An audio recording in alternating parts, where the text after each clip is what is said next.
You have your Bibles with you this morning.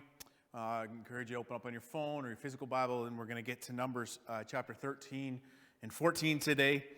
When I was in high school, it was quite a large high school. There was 2,000 people, and we had one of those. We had a huge field, football field, and it had this massive track around it. And for those who know the Stainer High School, a little similar to that, but because it was a bigger school, just a lot more, and had stands and all that, and another field as well. But maybe just picture back to your own high school time, and maybe you had that track, that big school. And I came across this story, and I think it's relevant for us this morning. Is there was an older gentleman running around that track. And the older gentleman that morning, he says to himself, as long as those boys, the football team was practicing in the middle. And so this older gentleman said to himself, as long as those boys keep doing wind sprints, I can keep running around this track. And so he continued to go, and he went around again, and they're still doing wind sprints. And so he goes around again, and he goes around again, and the muscles are starting to get tired, and he's starting to feel the reality of running this long race that he's in. And he's like, well, the boys are still going, so I'm going to beat them. I'm going to keep going. And off he goes. And finally he kind of gets to this point of like he really needs to get home. And so he decides, okay, I'm going to stop running. And he starts to go into a walk, and then he starts to head off the field. And as he's heading off the field, the boys had finished just after him. And the boys are starting to head off to the locker room in the school. And one of the boys comes alongside them and still kind of huffing and puffing a little bit. They're both tired. And he says, oh man, thank you for stop running. Because our coach said, if that old man can run around this field, you can keep doing wind sprints. As long as he's running, you do wind sprints. And so they were in this cycle competing against each other. And I share this story because that's life sometimes. Is we create stories, and we get into these cycles. Maybe we're competing with somebody else, or you can imagine whatever that might mean. But we just start running, and not like the story that was shared in the video there. It's kind of becomes purposeless. There's no purpose in our running, and we can get into these cycles in our life that begin to kind of drag us down. In Numbers chapter 13, verse and 14, we see it feels, if you've been tracking with us for the last few weeks, it feels like here we go again. And the people of Israel, they've come around the track again. And they find themselves in the midst of a moment where, as a reader, you're kind of like, come on. What are you doing? One of the things that I want us to remember today is and reflect on is as we walk through is what can we learn from their story? And so we're actually going to spend 2 weeks in Numbers 13 and 14. And this week we're going to reflect upon our speech and how we talk, coming out of last week and the grumbling and the complaining that might exist in the midst of our lives. And I'm going to highlight for us this morning how our words have the ability to tear down the communities that we are part of, to stop the mission of God in our life, or at least hinder it. Or our words have the ability to build up. And the reflection moment for us today is, are we in the cycle of tearing down, or are we looking for ways to build up? That can be for us as a church. How we communicate right now is affecting how we are living our mission and community together. But I want you to think beyond that and think to your own family and your workplace, those that you interact with. Our words can lead us off the destination that God is taking us, or they can push us further into it. And like the boys running, the old man running around that track, we can get caught up in a cycle and end up just going in a circle and not accomplishing anything. Next week, we will come back. When we come back, we're going to take a look at something called the grasshopper mentality, and so you can kind of read into that, and we'll come back to that next week. But this morning, I want to just break down the text for us. And part of my goal walking through Numbers is to, hey, here's the story in Numbers, and here's how it relates to the Scriptures and what we can learn from our life. And so I want us to know the story. Some of you are going to know this story right away as soon as we start looking at it. And for some of you, we have the honor as a church today to be the first ones to share the story with you. And so thank you for that blessing to be able to walk with you through that. So Numbers chapter 13. I'm not going to read all the verses. I'm going to give us kind of paint a picture for us of what's going on here. So Numbers 13, verses 1 to 26 is the first section. Where we've come from is the Egyptians were slaves. God raised Moses up, brought them out of Egypt, crossed the Red Sea. They get to the mountain. They camp there for a while. There's some bad stuff that happens because of not trusting God. God gives them the law. God instructs them. God reminds them who they're supposed to be and who He is and what He's going to do and how He's going to take them to the promised land. Tells them how to organize themselves. Provides food for them every day.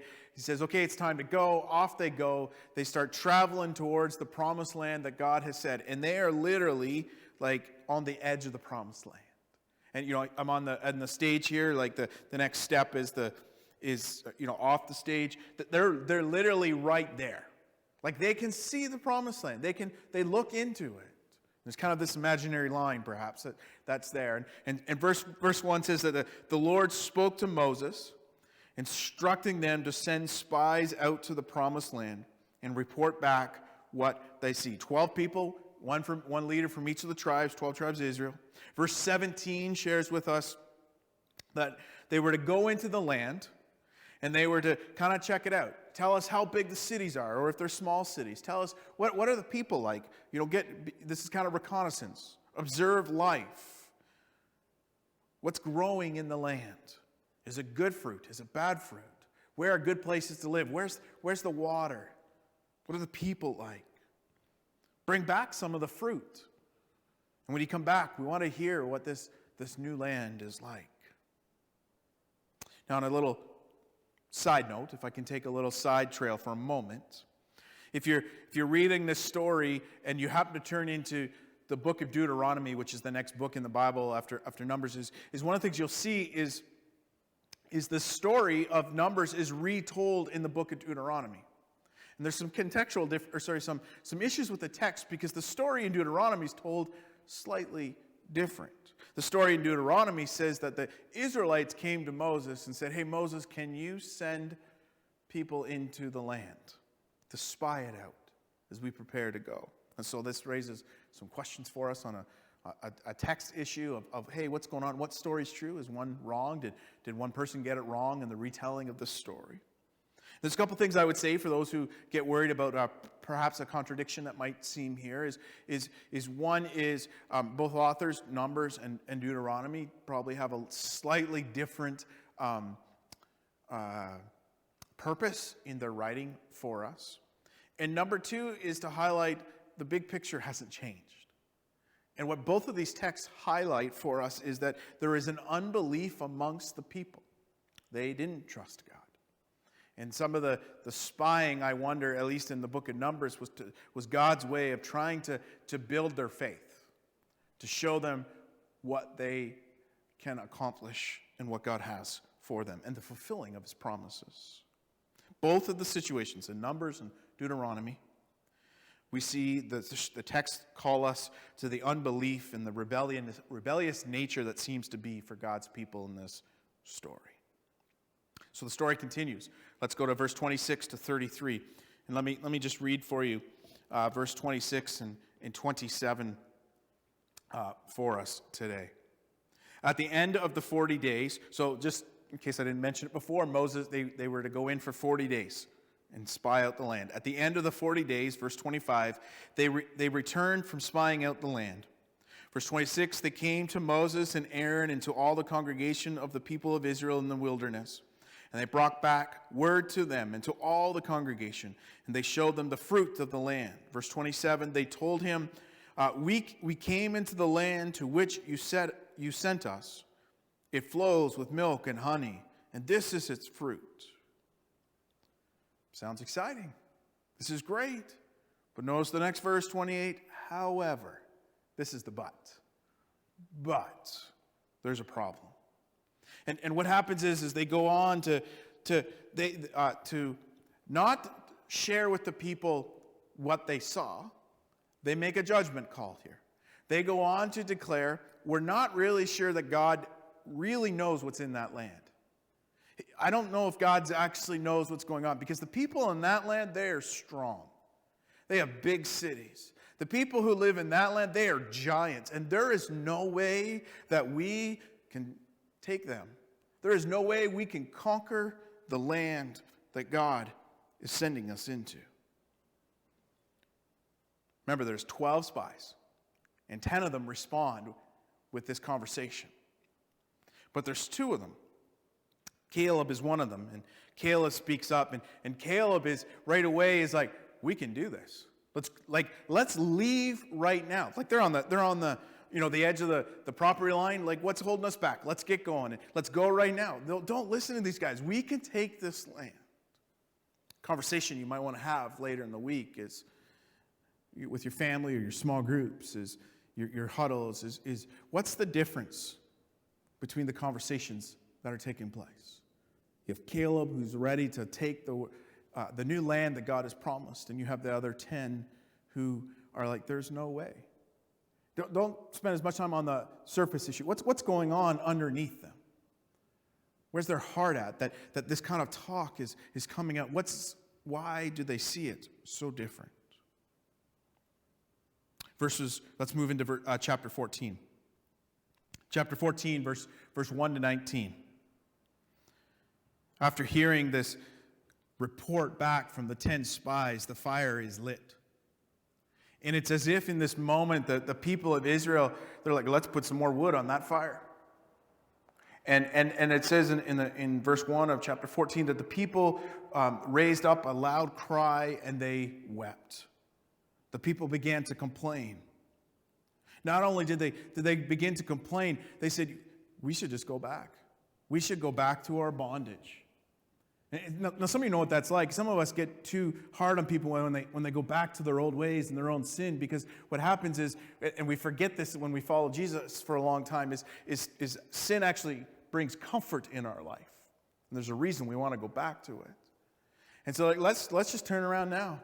This was a stupid trip. What were we thinking and trusting God? Like, put this in the context, right? Like, they were slaves. All the plagues that took place, they saw God free them. They crossed the Red Sea. The Egyptian army died. They saw food every day provided for them. God gave them the law. God gave them the temple. God gave them all of these. And they're like, nope, God doesn't have a clue what he's doing. Let's just go back. Let's forget about that. And then on top of that, they're like, you know what? This is actually Moses' fault. It's all Moses' fault. Notice how the talk has moved from they don't take any ownership in themselves, and we got to blame somebody else. Our sin is often trying to push off. It's somebody else's fault. The words of these 10 individuals have sparked a fire amongst God's people. And God's people allowed it to build into an even bigger fire, which resulted in them losing sight of who God had called them to be and what God had called them to do. They lost sight of the promises of God. Numbers chapter 14, the next section. Numbers chapter 14, verse 20 to 24. Here we see verse 20 talks about the anger of the Lord has come. And a judgment has been made. And the judgment is fine, God says. Not a single one of you is going to go into the promised land. Just feel the weight of this moment. Because all of Numbers has been leading up to them getting to the promised land, moving into the promised land. God never said it was going to be easy. He just said, you're going to get there and I'm going to do it and I'm going to give it to you. But they've talked themselves to this, and they've convinced themselves that life is horrible and God's not leading them, and they know the better way. God doesn't. And so in the midst of this judgment, that's kind of God's role. We get hard on him for that, but that's what he does. He makes a judgment. We make judgments as well. But in the midst of this judgment, what's unique about it is it's not just God coming down wanting to squish people and go after them. He's also giving them what they want. They don't want the promised land. They've declared numerous times they don't want to trust God. They don't even trust each other half the time. And in the midst of this judgment, God is giving them what they want, which results in them missing out on the purposes of God. Caleb and Joshua, who were the two spies, we see this in verse 23. Caleb and Joshua, God says, hey, you guys get to go into the promised land, but not everybody else. And then verse 25, God instructs Moses, tomorrow morning you are to leave and you are to follow the desert road and go back to the Red Sea. Verses 26 and 35 of chapter 14, the Israelites are condemned. This is further of the judgment reality. They're condemned to wander for 40 years. 1 year for every day that the spies went into the land. They were to wander as shepherds throughout the desert. They never got to enter the promised land. Numbers 14 verse 36 to 38, it wraps up with the declaration from God that the spies that went into the land, the 10 spies, that they, for their unbelief, they are struck down by a plague and they die. It's not very happy. It's not a very happy story. It started off with that potential, but it doesn't end that way. One of the Jewish authors that I read in preparation for this morning as I reflected on this text, he wondered, how different would this event have been if when those spies came back, if all they had done is just report the facts. They didn't make the judgment calls. They didn't make the conclusions. There's no way, which was like, we can't do this. There's no way. They just said, hey, here's the obstacles that we are going to face. And then listen to what God has to say in light of that. He wondered, how different the story could have been if the nation of Israel, the people of Israel, when those spies came back and started to speak into the cycle of tearing down, if they had to put some water on that fire and been slow to speak and listened and said, wait, what does God have to say in this midst, in this moment? What we see in this text is the reality. You know this, that words are like bricks that can be used to smash a window or build a foundation. It seems as if those who come back, they convince themselves, there's no way we can do this. And so here's the first point I want us to remember today, is that our words have the ability to tear down our communities and mission or build them up. Our words have the ability to tear down our community and mission or build them up. Let me read a whole bunch of scriptures because I think the scripture just needs to speak for itself. And just listen for what God might be saying to you. So here's the first one, Proverbs chapter 18, verse 21. The tongue can bring death or life, and those who love to talk will reap the consequences. Or how about Ephesians chapter 4, verse 29? You might remember last fall when we walked through the book of Ephesians. Don't use foul or abusive language. Let everything you say be good and helpful, so that your words may be an encouragement to those who hear them. Or James chapter 1, verse 26. If you claim to be religious but don't control your tongue, you are fooling yourself and your religion is worthless. Or Colossians chapter 4, verse 6. Let your conversations be gracious and attractive so that you will have the right response for everyone. God has been teaching the people about his purposes and his ways, his design. The New Testament, which most of the text I read today come from them, remind us about the design and the ways of God and how those ways lead to a flourishing life. They lead to goodness. And the spies rejected those ways. When we look at this story in Numbers and hear these texts, we need to ask ourselves, what's underneath? What's going on in the hearts of the people? What was it that they didn't believe in themselves or in God?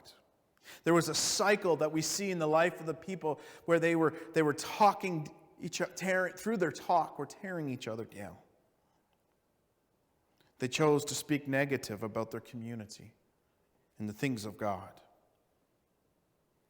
As James would put it, as if the words that came out of their mouth were a rudder on a boat, steering the community. Now, I know this is nothing new for most of us. We know that there is power in the words of God. There is power in our words when we speak them. And the scriptures are there to remind us that God has designed a way for us to live, that there is a path for us to walk. There are things in our life that will build us up or tear us down. And some of us are caught in a cycle with our speech that is tearing down those around us and ourselves. And it's going to take some discipline to get out of this. But as I'll share in a moment, is we need to be slow to speak. And we need to listen. Let me bring up another point that I see coming out of the text, and that is this, is that there's a connection between the mouth and the heart. Matthew chapter 12, verse 34 talks about Jesus says, out of the overflow of the heart, the mouth speaks. In other words, if your heart feels bitter, then your words often are bitter and sarcastic. Often we try to avoid the connection between the mouth and the heart. And some of us will even try to let's just push those emotions down. Let's push those thoughts down into, some deep cavern in the midst of our life. We try to ignore the emotions. We don't do the self-reflection. We don't care what our words might even say or how our words might affect others because it's all about us. We push down. One of the things that we need to remember is it's a two-way street as well. The words that are coming out can affect our heart, and the words that we speak can affect our heart also. Jesus shares that our souls are not harmed by what we eat, but what we think and what we say. And the wounded soul will react with even more anger. And sometimes what happens is we get caught like the old man just running around the field. Here's something I want us to remember, and we all know it. Our lives have been shaped by the words that have been spoken to us, over us, and about us. All of our lives have been shaped by the words that have been spoken to us, over us, about us, and by us. Words right now are shaping our community. They're shaping our office space. They're shaping the other communities that we're part of, not just our church community. They're shaping your marriage and your home life, your relationships. They're shaping the direction of your life. And I think part of the warning in the midst of this text is to be aware of the words that we're speaking and where they are leading us. Let me share some applications for us as we struggle with this journey to correct our speech and to move further into the things that God has called us to. The first one is this, is that we need to be quick to listen and slow to speak. Often we can get, part of the cycle that happens is we just start talking and we don't hit that pause button to be able to say, whoa, wait a minute, this is not healthy for me or other people.